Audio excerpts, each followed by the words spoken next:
Hello and welcome to Mr. Gadget channel. In today's video I will show you how to show and hide your dock faster. We can achieve it by changing animation speed and delay using commands in terminal. First, open your terminal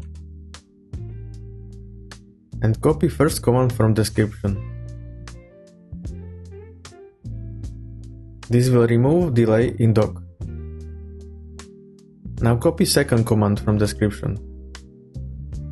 This will change animation speed to 0.75 second. Now you can check your dock, it should be faster. The delay is gone and animation speed is faster.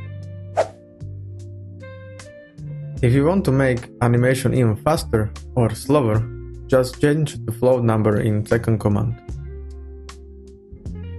Let's say I want to make it faster, I will change it to 0.5. Now the animation is even faster.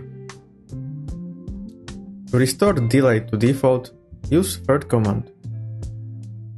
To restore animation speed to default, use fourth command. Now when you check the dock, delay and animation speed is back to default. If this video was helpful for you, please like and subscribe. For more macOS tutorials, please check my playlist macOS. Thanks for watching.